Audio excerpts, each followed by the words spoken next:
Hello, and welcome to today's violin lesson. We have a lot to cover today, so this exercise, this lesson is going to be looking at numbers 93, 94, and 95, 96, 97, and 98. So, a lot to cover. Reason being is that these next couple of exercises go over first of all, it's an introduction to being able to play the notes on G. So, by now, most of our classes have been using the D and the A string, right? So, been using this one and the A string. So now we're going to be looking at this string right here, G. So, so let's go ahead and let's get started. Now, let's take a look at number 93. I'm just going to breeze through these really quickly because they're, for the most part, pretty simple. But if you want to go ahead and just be able to practice using the strategies note by note and measure by measure, you're more than welcome to do that. Whatever way works best for you.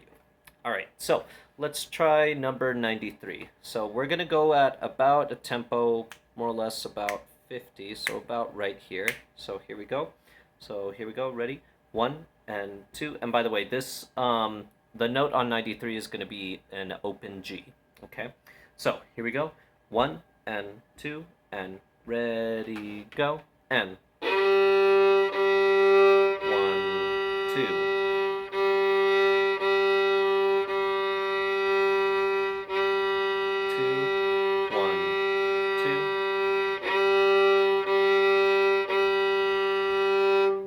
And that's it. And that is how we play the open G. Next, in 94, the next note we're covering is C, which is going to be 3 fingers, okay, on the G string. So the note we're aiming for is... So try making sure, first of all, that you know where your fingers are supposed to be, and make sure that you have the correct note. So here we go for 94. Here we go. 1 and 2 and ready, go. And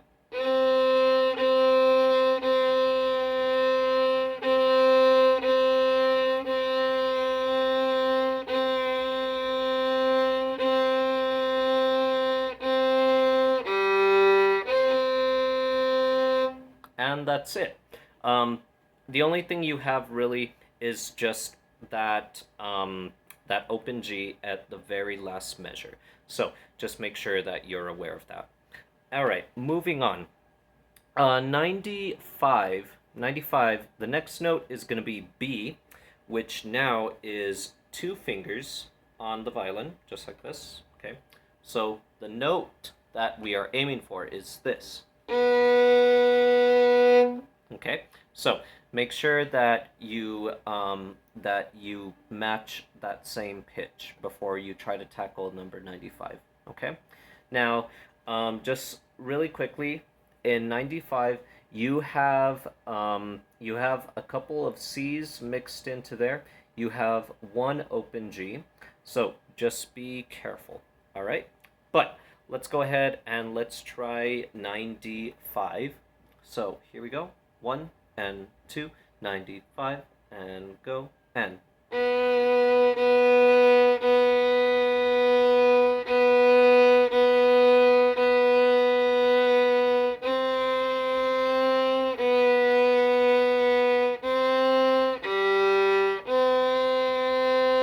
Off. Okay? So, pretty self-explanatory, all right? Finally, in number 96, the note we're looking at is A, which is going to be just 1 finger, okay, on the G, okay? So make sure that the note that you're aiming for sounds like this.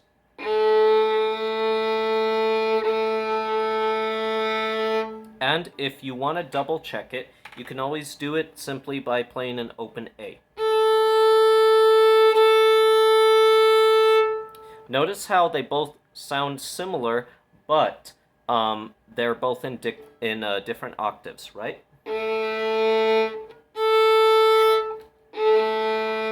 kind of hit the plant there.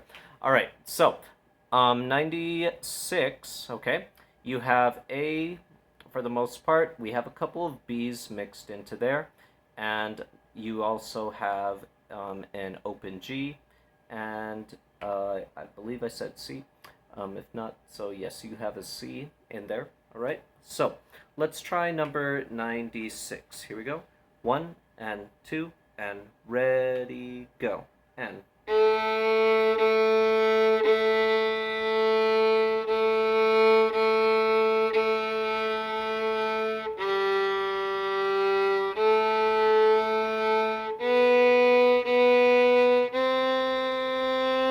off.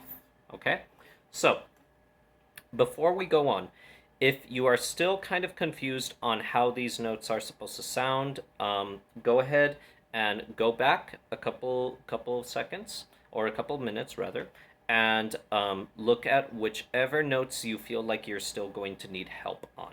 All right? Okay. Moving on. Okay.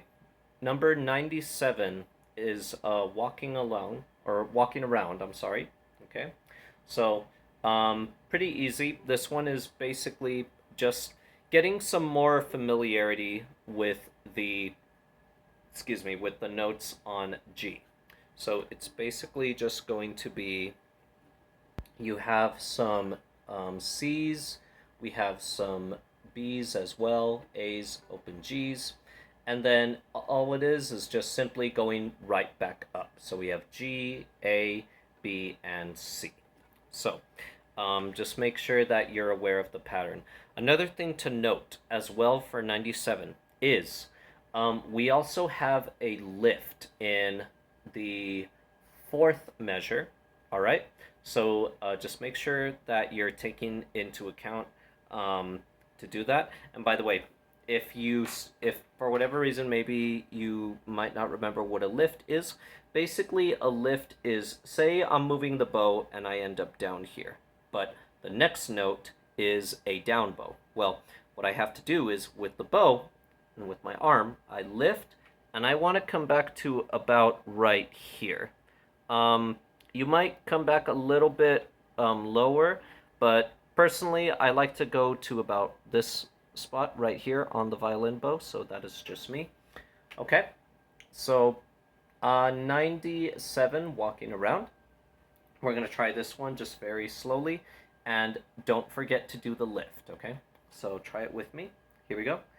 1 and 2 and ready, go, and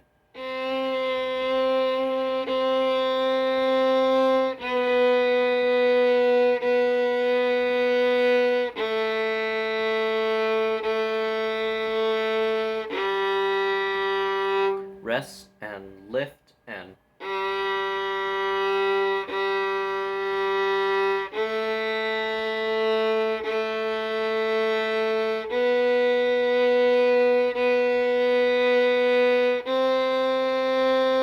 rest and rest. Okay, so pretty self-explanatory once you understand what the finger pattern is, which is basically just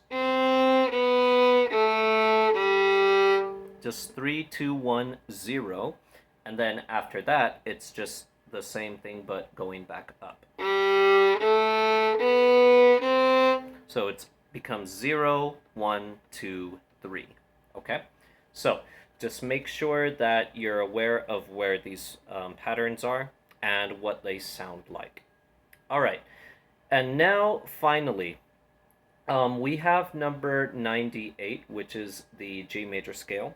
And by the way, so if you're still kind of confused on what a major scale and what a minor scale is, basically a major scale will sound like it's very bright. Some people will say that it sounds happy almost. And that kind of explanation is true to an extent, but I'll dive into that a little bit, perhaps maybe in another video. But basically, yes, they do have a very bright tone to them, whereas with a minor scale will usually tend to sound a lot a lot more darker in tone, probably a little bit sad even. Um, you'll hear it a lot when it's music that's meant to sound either really, really serious or really dramatic, dark, angry, something like that. So, just so that way, if in case you're still kind of confused on a major and a minor scale. If I wanted to play, let's say, the G major scale, basically what I have is just, and that's what I have. It sounds very, very happy and very bright, and we could tell that it does because it has kind of that resolving note at the top. Da da da da da da da dum. And so when we get to the top of the scale, we feel like we've reached kind of like the top of a hill. It's basically, we've reached it and everything is all good and well. And then when we go back down, ba ba ba ba ba ba ba bum, it's basically that we've we've gone from the top of the hill, going back down, and we're home free, right? So that's basically the structure of a major scale. It will have kind of that how should we say, that kind of structure to it. Okay. All right. So let's try number 98. Now, with 98, um, go whichever tempo is best for you. You might have to do it even slow, and that is fine. It's better to be able to have a scale that sounds slow and good rather than having a scale that is fast and we have a bunch of wrong notes everywhere. Okay? So, practice scales very, very slowly. Even if you have to practice them just one note at a time, that is fine because the longer you spend playing each and every single note just one at a time very slowly, what will happen is your brain will start to pick up on it and it'll start to recognize the notes, the pitches a little bit more easily. So as you do that and you get more confident with it, eventually you'll be able to play scales pretty well for the most part, depending on your practice habits. All right, so let's try number 98. Okay, so we're going to try this one together. Here we go. 1 and 2 and ready, go, and.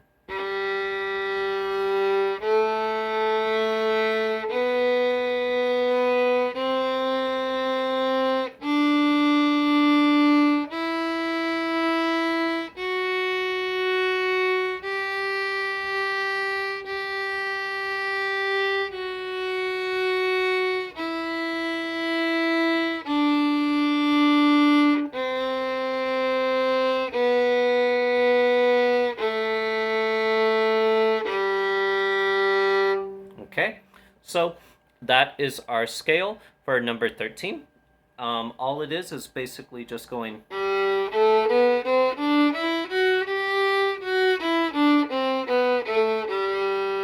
So if you're having trouble with it still, go back and try to practice every single note just one at a time. Remember, this is where we get into the note by note practice strategy. All right? So if you feel like there's still something you need to kind of brush up on, go back to the beginning of the video or whichever part that you feel you might need some help on and pause wherever you feel like you're still kind of confused. Try to work on it on your own. Remember, practice either note by note, measure by measure. Those two are always going to be very useful. All right, so if you like this lesson, please like and share, and I will see you all on the next violin lesson. So take care.